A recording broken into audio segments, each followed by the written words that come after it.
Hola, buenas tardes. Yo tengo en mi mesita de luz varios libros porque entre los múltiples defectos que tengo es empezar a leerlos y no terminarlos porque me gusta leerlos, pero por ahí los voy terminando y me voy comprando más. Pero uno de los libros que tengo ahí y que estoy leyendo a medida que puedo es El hombre mediocre de José Ingenieros. Y algunos maestros que tuve en la radio me decían hay que leer los grandes libros, hay que volver a los valores, y me hablaban de José Ingenieros, El hombre mediocre. Y es un libro que tengo ahí que tengo que terminar. Y me he enterado que se ha publicado la biografía con un enorme trabajo de investigación de Mariano Plotkin, que está hoy en contacto con nosotros, y hoy presentamos el libro que viene a contarnos secretos, detalles y misterios de la vida del gran José Ingenieros, el hombre que lo quería todo. Mariano, un gusto de conocerte, ¿cómo estás? Muy bien, el gustazo es mío, muchas gracias por la invitación y bueno, saludos a todos los que están mirando esto. Bueno, primero, ¿cómo se te despierta el interés por José Ingenieros? Mirá, te diría casi de manera casual, yo durante años trabajé en la historia de la psicología y del psicoanálisis en Argentina, y cuando el archivo de José Ingenieros finalmente fue depositado en el CEDINSI, que es una institución muy importante de Buenos Aires que se dedica, es un archivo muy importante, sobre todo de cultura de izquierda y de movimiento de izquierda, el archivo de José Ingenieros fue por ahí. El director de CEDINSI, Horacio Tarcus, me comentó y me dice, mira, ¿por qué no venís a ver si hay algo que te interese para tus estudios sobre psicología? Y la verdad que fui a ver simplemente con qué me iba a encontrar, y me encontré con una mina de oro, pero no por la parte de psicología, sino por todo lo otro, digamos, ¿no? Recuerdo que empecé a mirar las correspondencias de ingenieros con sus padres, y dije, bueno, acá hay que hacer algo.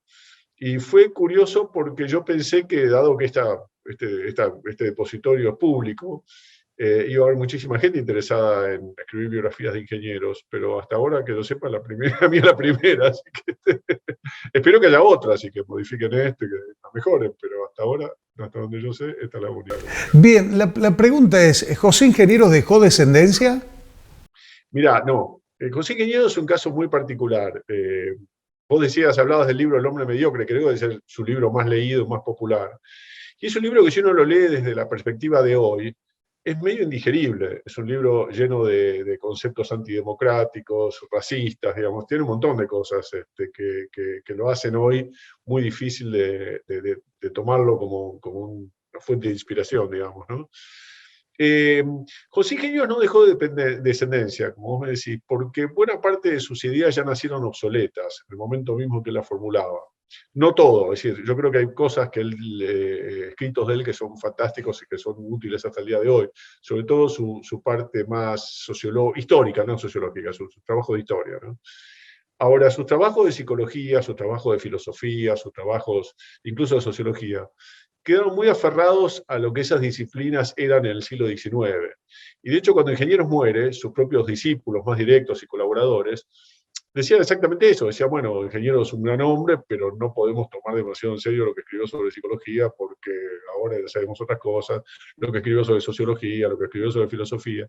O sea que el lugar de Ingeniero yo creo que es más por su trayectoria personal y lo que él nos permite saber de la sociedad argentina y de la cultura argentina a principios de siglo, que por el valor intrínseco de muchas de sus ideas, que han quedado, como te digo, de modelo hace mucho tiempo, ¿no? Y no, efectivamente yo creo que no ha dejado discípulos, es decir, sus propios discípulos eran los que dijeron cuando él murió que, bueno, que esto había quedado antiguo, ¿no? ¿Familia tenía él? ¿Hijos? Tuvo 4 hijos, de hecho. Delia, la mayor, es la que le transfirió el archivo al CEDINSI. 2 de sus hijas, mujeres, fueron médicas, otra fue, bueno, de hecho, una de las hijas fue después bailarina y coreógrafa, muy reconocida. Y de hecho, Borges le dedica uno de sus cuentos a Cecilia Ingenieros, a una de las hijas de Ingenieros.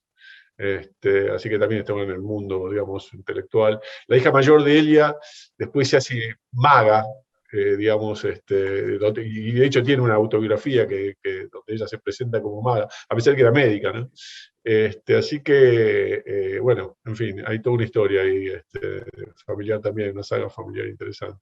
Qué interesante todo lo que contaste. ¿Te acordás cuál es el cuento que Borges le dedica a la hija? ¿Sabes qué? En este momento estoy tratando de acordarme, mientras hablaba con vos estoy tratando de acordarme y no me acuerdo, pero se averigua fácilmente. No, por favor.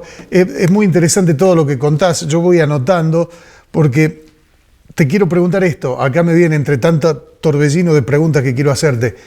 El libro El hombre mediocre, que vos decís que tiene conceptos antifascistas, decime uno de los conceptos cuestionables en el día de hoy y decime algo, y algo positivo que tenga el libro que vos rescates. Mira, el libro El hombre mediocre, si vos lo lees, vas a encontrar un montón de, digamos, miradas muy críticas respecto a la democracia como la entendemos nosotros, ¿no es cierto? La democracia de masas, como la entendemos nosotros. Es un libro, como todos los, buena parte, no sé, todos, buena parte de los escritos de ingenieros, escritos en un tono muy elitista, digamos, donde él habla a un público con el cual se reconoce, pero que es un público, digamos, muy particular, ¿no? Él al principio empieza dirigiéndose en segunda persona a sus lectores diciendo, bueno, este libro es para los que tienen la sensibilidad de conmoverse con Dante, con las óperas de Wagner y qué sé yo. Digamos, ese es el público que él trata de constituir para su libro, ¿no? Un público que merece el libro de ingenieros porque es igual a ingenieros, digamos, en el fondo. Y a lo largo de su vida, Ingenieros mantuvo concepciones muy racistas, digamos, ¿no? Es decir, no solamente del hombre mediocre, todos sus escritos, yo te diría casi, donde trata el tema, ¿no? Y eso también aparece, el hombre mediocre, de una manera tan clara como en otros escritos, pero aparece ahí. Y está escrito además en un lenguaje muy pomposo, muy, si vos lo lees, digamos, es muy fuera del estilo que estamos acostumbrados ahora, ¿no? Habla mal de los partidos políticos, habla mal de un montón de instituciones que ahora damos por sentadas, ¿no? Pero que en ese momento, vos pensás que ese libro fue escrito en 1914, ¿no? Es decir, todavía no era ni siquiera Irigoyen había subido al gobierno. Y él, aparentemente, por lo que se puede ver en ese libro, él tiene una mirada crítica a lo que va a venir. Después matiza esas miradas, pero en ese momento tiene una mirada crítica a lo que él ya veía que se venía a venir. Me estás hablando de 1914, estábamos en la Primera Guerra Mundial, y también digo, yo que voy leyendo así algo de historia, de lo que he aprendido es que hay que entender a los hombres en su concepto. ¿Te pasó eso de decir, bueno, no lo voy a criticar tanto porque habrá que ver cómo estaba la situación en ese momento? Pero totalmente, no se trata de criticar, es decir, se trata pero vos me preguntaste el libro de ingenieros leído hoy, leído en su época fue un libro valiosísimo, te diría. Fue, digamos, una continuación del Ariel de Rodó incluso, y mucha gente lo ve de esa manera. Debo aclarar que el hombre mediocre tiene algunos préstamos que se parecen bastante al plagio de otros libros, ¿no? Por ejemplo, un libro que se llamaba L'Homme, de un tipo que se llamaba Ernest Hello, un francés, que tenía un capítulo que precisamente se llamaba El hombre mediocre, que se parece bastante a muchos argumentos de ingenieros. Tanto se parece que algunos amigos de ingenieros le dijeron, bueno, ¿hasta dónde fue préstamo? Bueno, un libro que ingenieros había leído además ya de muy joven, ¿no?